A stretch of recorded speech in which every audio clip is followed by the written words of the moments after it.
Bismillahirrahmanirrahim. Assalamualaikum warahmatullahi wabarakatuh. Salam sejahtera bagi kita semua. Salam jumpa mahasiswa dimanapun Anda berada. Berjumpa kembali ya kita di mata kuliah Sustainable Business Model, yaitu kita kali ini memasuki pertemuan ke-11 ya teman-teman, dengan topik pembahasan kita yaitu terkait penetapan sasaran keberlanjutan. Ya, masih menindaklanjuti dari topik pembahasan umum kita yaitu bisnis yang berkelanjutan. Maka saat ini kita membahas terkait penetapan sasaran keberlanjutan. Jadi yaitu apa saja yang nantinya akan menjadi sasaran utama dalam bisnis berkelanjutan atau sustainable business ataupun green business ini. Maka akan kita bahas lebih lanjut. Mengapa dianggap penting ya dalam bisnis berkelanjutan ini? Ya, perlu sekali kita bisa menerapkan bisnis berkelanjutan ini. Tentunya juga ketika menetapkan sasaran ataupun strategi dalam pasar bisnis itu menjadi elemen penting pula gitu dalam suatu bisnis. Tidak bisa dipungkiri bahwasanya dalam pelaksanaan bisnis itu butuh namanya tujuan utama ya dalam pelaksanaan bisnisnya.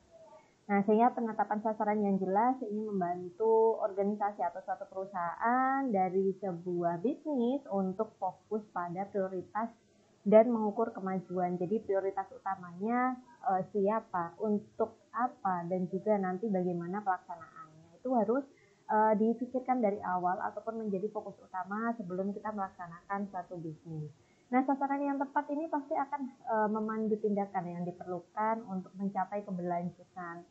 Apakah bisnis kita untuk jangka panjang? Ya tentunya dalam suatu bisnis berkelanjutan itu untuk jangka panjang. Jika hanya memikirkan untuk jangka pendek itu tidak bisa dikatakan sebagai bisnis berkelanjutan. Nah, jadi penting sekali sehingga sering biasanya dikaitkan dengan bagaimana strategi SWOT dalam pelaksanaan bisnis. Mungkin teman-teman sudah mengenal ya untuk strategi SWOT ini ataupun untuk strategi yang lainnya sehingga bisa sesuai dengan apa yang di tujuan ataupun menjadi fokus utama dalam pelaksanaan bisnis tersebut.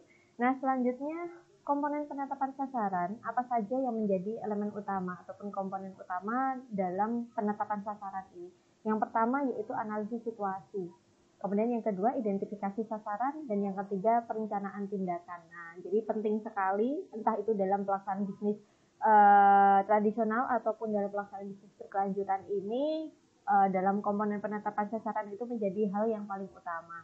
Nah, pertama yaitu dari analisis situasi, identifikasi sasaran dan perencanaan tindakan. Pastinya setiap komponen ini harus saling mendukung ya untuk mencapai hasil yang diinginkan. Tidak hanya sekedar analisis situasi saja cukup, tidak. Tapi ketiganya ini juga harus saling berkaitan dan juga nantinya saling mendukung ya dalam pelaksanaan bisnisnya. Kemudian kita bahas satu persatu teman-teman. Yang pertama analisis situasi.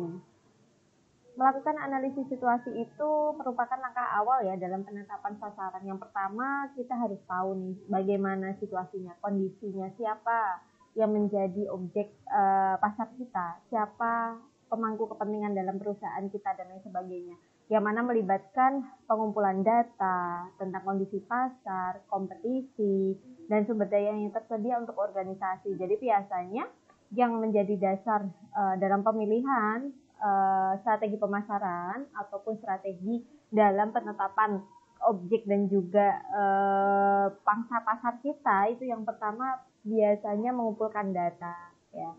Kita cari dulu misalkan produk-produk apa sih yang sekarang sedang booming, kemudian yang nantinya bisa kita pasarkan secara terus-menerus ya. Mungkin kalau teman-teman sekarang kan banyak ya bisnis-bisnis dalam satu produk itu tidak bisa jangka panjang karena banyaknya pesaing. Nah, jadi kompetitor itu pun juga harus menjadi hal yang utama yang perlu dipikirkan. Nah, apakah sekarang itu produk yang akan kita pasarkan sudah banyak gitu. Kemudian ikoniknya dari produk kita apa? Dan itu menjadi hal yang harus kita pikirkan sebelum kita benar-benar melaksanakan bisnis. Nah, Kemudian sumber dayanya tentu ya, siapa saja yang nanti akan kita libatkan, dari pihak stakeholdernya bagaimana, karyawannya apakah nanti butuh karyawan ataukah hanya kita yang menjalankannya. Jadi itu harus dipertimbangkan sejak awal gitu. Kemudian yang kedua terkait tadi dari komponen penetapan sasaran ya, yang kedua adalah identifikasi sasaran. Bagaimana kita mengidentifikasi sasaran ini harus spesifik tentunya, terukur, kemudian dapat dicapai, relevan dan berbatas waktu. Biasanya disebut sebagai smart identifikasi. Nah, ini segala sesuatu dalam pengidentifikasian pasti bisa diukur dan juga dievaluasi dari akhir pelaksanaan. Sehingga memastikan nih bahwa sasaran yang ditetapkan ini realistis dan juga dapat dicapai. Nah, ini teman-teman jadi setelah menganalisa tadi, kemudian diidentifikasi apakah benar gitu konsumen saat ini sedang membutuhkan suatu produk A. Nah, apakah benar gitu ternyata produk yang sudah dihasilkan dari perusahaan A ini dari produknya sudah lampau gitu, ibaratnya sudah tidak lagi booming gitu ya di pasar. Kemudian masyarakat sekarang ini sudah mereka pada aware gitu ya, perhatian pada namanya green business ataupun bisnis yang memperhatikan terhadap aspek lingkungan. Nah, jadi ini merupakan celah bagi kita ya teman-teman dalam memasarkan produk ataupun meng-create suatu produk yang sesuai dengan apa yang diinginkan dari konsumen. Secara tidak langsung itu pun juga merupakan bentuk edukasi ya untuk masyarakat juga dan juga untuk konsumen agar mereka pun juga mengenal. Mungkin bagi orang yang belum tahu tentang ataupun bagi konsumen ya yang belum tahu tentang produk-produk dari bisnis yang ramah lingkungan, itu merupakan tahap awal bagaimana mereka mendapatkan edukasi tersebut. Tetapi bagi konsumen yang sudah paham, tentunya mereka akan selalu menginginkan untuk mendapatkan produk yang lebih baik dari apa yang mereka dapatkan itu. Yang nanti akan kita bahas lebih lanjut ya, ada terkait dengan bisnis sirkular itu ya, yang sekarang sangat digaung-gaungkan juga gitu, agar bagaimana caranya sumber daya yang kita terbatas ini nanti terus 3R ya, reuse, kemudian recycle dan lain sebagainya. Kemudian yang ketiga tadi dari tahap komponen perencanaan tadi, yang ketiga yaitu perencanaan tindakan. Tentunya sebelum kita mengimplementasikan, melaksanakan dari pangsa sasar kita, yaitu setelah ditetapkan tadi ya teman-teman, dari analisis, kemudian identifikasi, sebelum kita melaksanakannya action ya, maka kita harus merencanakan sesuai dengan apa yang nanti akan kita laksanakan. Setelah sasaran ditetapkan, maka organisasi atau perusahaan perlu menyusun perencanaan tindakan yang mencakup langkah-langkah konkret untuk mencapai sasaran tersebut. Ini harus mencakup penugasan, tanggung jawab, dan alokasi sumber daya. Ini penting sekali ya, dan dalam pelaksanaannya menjadi hal yang sangat penting gitu. Nah, selanjutnya setelah kita tahu pentingnya tadi, kemudian komponennya apa saja, maka selanjutnya apa sih yang menjadi tantangan dalam penetapan sasaran ini? Pangsa sasar kita tentunya beragam ya, konsumen kita beragam, yang tadinya mungkin pangsa sasar kita tujukan kepada biasanya kalau orang yang perhatian, aware gitu ya terhadap produk-produk ramah lingkungan itu kan biasanya memang untuk orang-orang yang sudah di usia senior ya, ibaratnya konsumen yang memang mereka memperhatikan gaya hidup sehat gitu.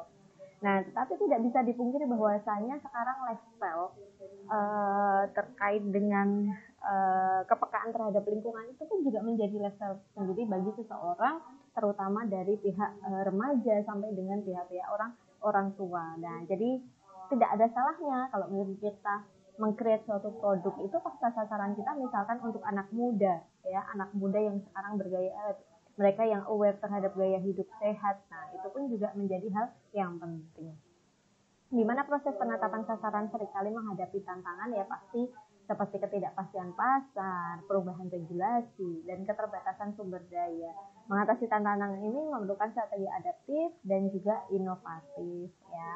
Mungkin kadang-kadang yang menjadi dilema bagi pelaku usaha itu kan kembali lagi dalam bisnis berkelanjutan butuh modal yang banyak ya, kadang-kadang mungkin konsumennya pun susah gitu ya untuk bisa memahamkan produk yang dihasilkan gitu, maka perlulah yang namanya satu inovasi dari yang awalnya kita tidak ini ya dari produk kita itu belum termasuk dari skala bisnis green bisnis gitu, tapi kita bisa memulai gitu dari kemasannya kah, ataukah mungkin dari segi sumber dayanya kita menggunakan bahan-bahan yang ramah lingkungan dan lain sebagainya. Itu merupakan upaya kecil gitu ya dari suatu perusahaan untuk nantinya bisa memberikan impact yang lebih besar gitu kan kepada masyarakat, bahwasanya kepekaan terhadap lingkungan itu bisa dimulai gitu dari hal-hal yang kecil. Nah, misalkan sekarang kalau untuk membeli suatu barang gitu ya, makanan kah ibaratnya, tidak masuk dalam ranah suatu rumah makan atau food and beverage gitu ya. Nah, ada orang yang memang dia sudah peka gitu, sudah paham nih bahwasanya kita perlu peduli terhadap lingkungan. Jadi enggak tanpa ada edukasi dari penjualnya, mereka sudah membawa nih kantong sendiri untuk belanja ataukah membawa tempat makan dan minum. Sekarang kan sudah banyak ya. Nah, jadi itu merupakan bentuk-bentuk edukasi dalam bisnis gitu ya. Oke, peluang dalam model bisnis berkelanjutan. Nah, tentu apakah peluangnya besar gitu ketika kita mengimplementasikan bisnis yang berkelanjutan ini, di mana menawarkan banyak peluang seperti peningkatan reputasi, loyalitas pelanggan, dan efisiensi operasional. Mungkin akhirnya bisa meminimalisir untuk penggunaan sumber daya manusia yang ada gitu. Nah, kemudian selain itu bisa menggunakan sumber daya alam ataupun bahan-bahan yang bisa mudah didapatkan gitu, nah dan lain sebagainya. Memanfaatkan peluang ini dapat memberikan keunggulan ya kompetitif bagi organisasi, sehingga merupakan nilai value added sendiri yang nilai tambah gitu bagi perusahaan agar bisa menjadi perusahaan ataupun ini ya salah satu brand gitu ya yang baik memang di mata konsumen. Selanjutnya pengukuran dan evaluasi. Bagaimana lantas kita bisa mengukur apakah sesuai gitu ya tadi dari analisis, kemudian identifikasi dan juga pelaksanaan tindakan tadi apakah sesuai gitu dari implementasi bisnis berkelanjutan ini, maka perlu kita ukur dan juga evaluasi.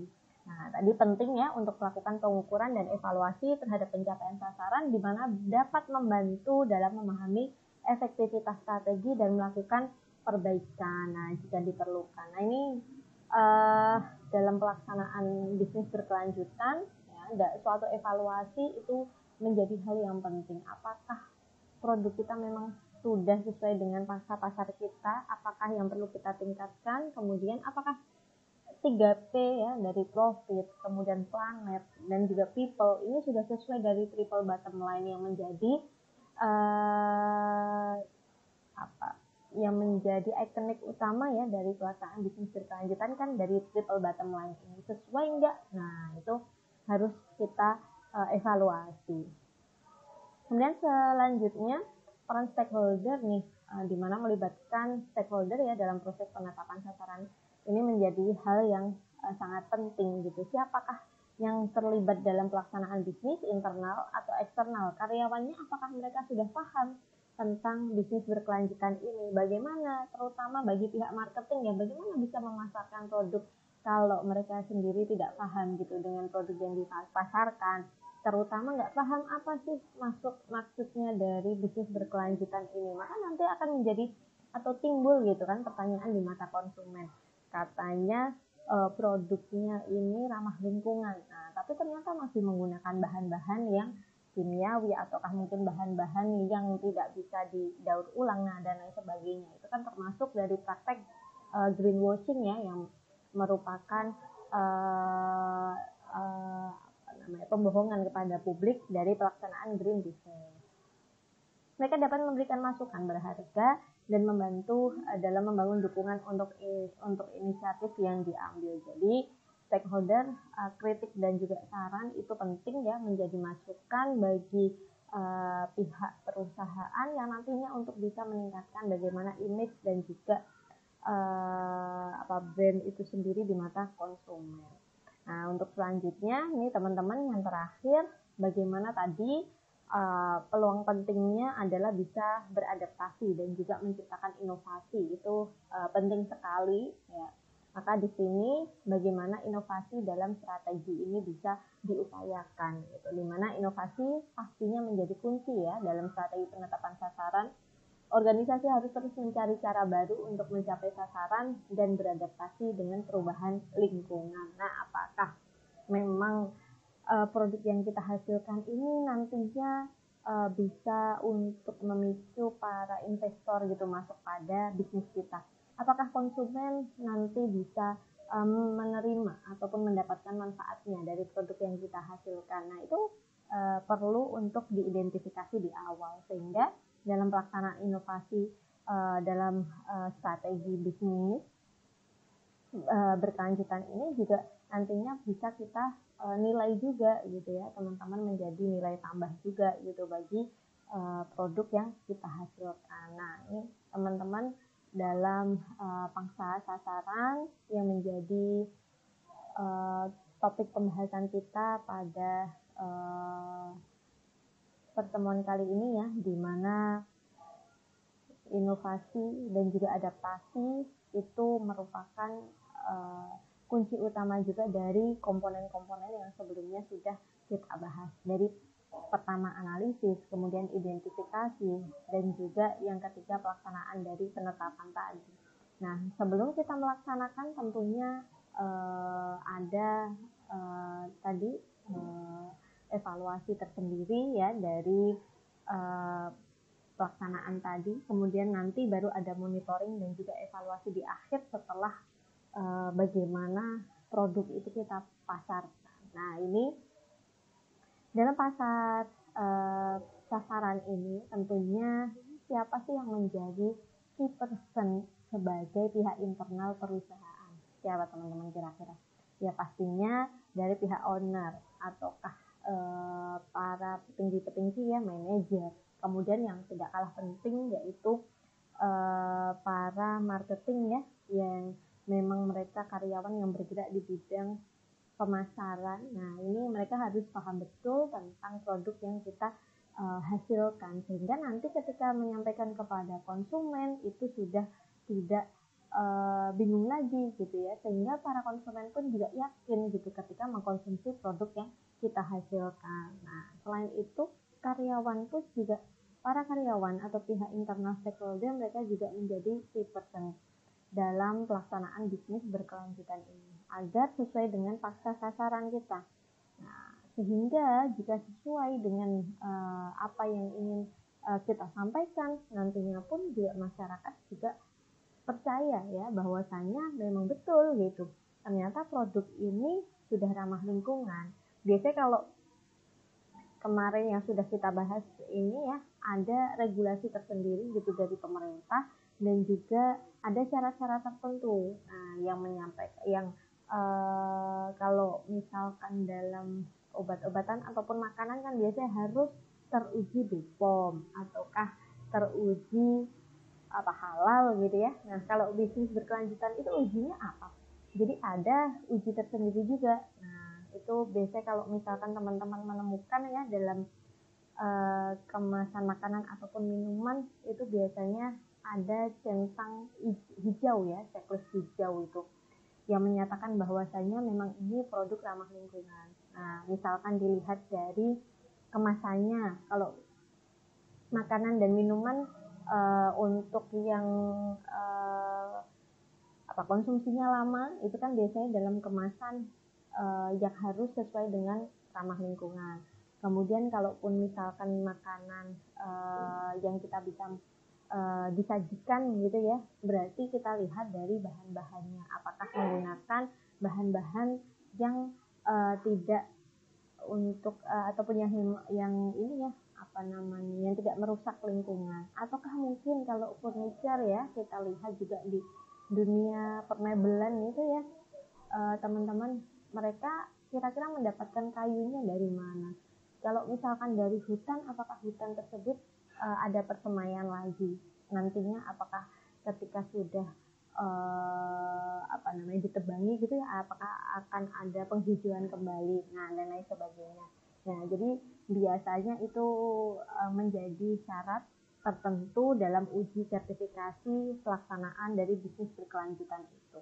Nah, selain itu misalkan banyak juga ya dari sumber-sumber energi juga yang ramah lingkungan, apakah itu bisa menjadi syarat khusus gitu dari suatu produk dikatakan bahwa saya sudah melaksanakan bisnis yang berkelanjutan. Nah, ini teman-teman yang nantinya akan kita bahas lebih lanjut ya terkait model-model apa sajakah dalam bisnis berkelanjutan itu. Ada nanti dalam pelaksanaannya di bidang kewirausahaan perikanan ya, ataukah mungkin dalam wirausaha lingkungan, dan juga bagaimana agar bisa mengkreat suatu bisnis yang bernilai ganda juga. Jadi teman-teman, ketika kita mengenal bisnis berkelanjutan ini tidak hanya kalau misalkan teman-teman menjadi keywordnya adalah ramah lingkungan saja, tidak ya, tapi juga yang menjadi ikoniknya adalah triple bottom line tadi ya. Ya, jadi dari people-nya bagaimana, masyarakatnya apakah sudah diuntungkan, sudah menerima manfaatnya, kemudian lingkungannya, apakah lingkungannya pun juga sesuai gitu, mereka mendapatkan manfaatnya juga gitu, apakah terjadi pencemaran dan lain sebagainya. Kemudian dari segi profit, nah yang tidak kalah juga bahwasanya profit menjadi fokus utama. Nah, tetapi di sisi lain juga dari segi sosial dan lingkungan juga menjadi fokus utama. Nah, jadi kalaupun misalkan kita sudah melaksanakan CSR ataupun kita sudah meng-create suatu produk yang ramah lingkungan, tetapi ya tidak mendapatkan profit, ya sama saja itu bukan merupakan suatu bisnis. Karena yang namanya bisnis pasti butuh apa sih tujuan utama dari pelaksanaan bisnis? Nah, pasti kan ingin mendapatkan keuntungan. Jadi antara ketiganya ini harus balance ya teman-teman. Ya, jadi sehingga ketika di awal ini kita menetapkan pasar sasaran kita pun juga harus jelas. Dari tadi yang identifikasi atau analisis dan juga identifikasi ini saling berkaitan.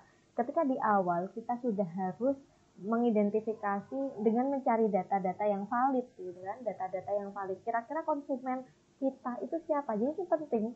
Jadi tidak harus suatu produk yang kita hasilkan ini untuk semua kalangan, nah itu nggak harus gitu ya.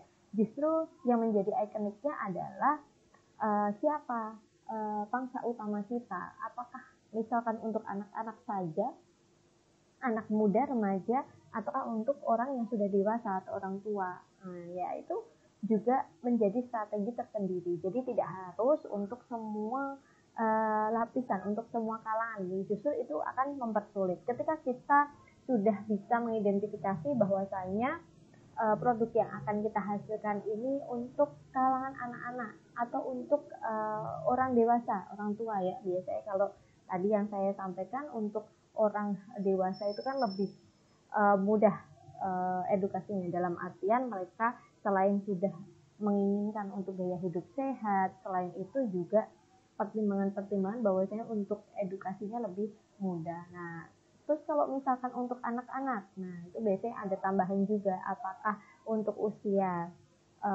balita ataukah untuk usia mungkin sekitaran yang sudah sekolah, para siswa gitu kan, dan lain sebagainya. Jadi harus spesifik ya teman-teman dalam penetapan sasaran ini, maka merupakan hal yang sangat penting, krusial juga tadi dari komponen-komponennya sebelum kita melaksanakannya, yaitu analisis dan juga identifikasi. Tadi selain dari data, biasanya kalau misalkan dalam suatu perusahaan itu ada bagian dari R&D ya, Research and Development. Jadi butuh yang namanya riset terlebih dahulu, ataukah penelitian terhadap produk-produk yang sudah laku di pasaran, ataukah mungkin produk-produk yang sekarang mungkin yang sebelumnya booming gitu ya, ternyata sudah langsung cepat hilang gitu di pasar gitu kan, itu apa alasannya. Jadi perlu ya namanya research. Kemudian setelah itu ada pula development-nya, bagaimana agar bisa mengembangkannya, meningkatkannya, dan juga nanti agar bisa diambil evaluasinya.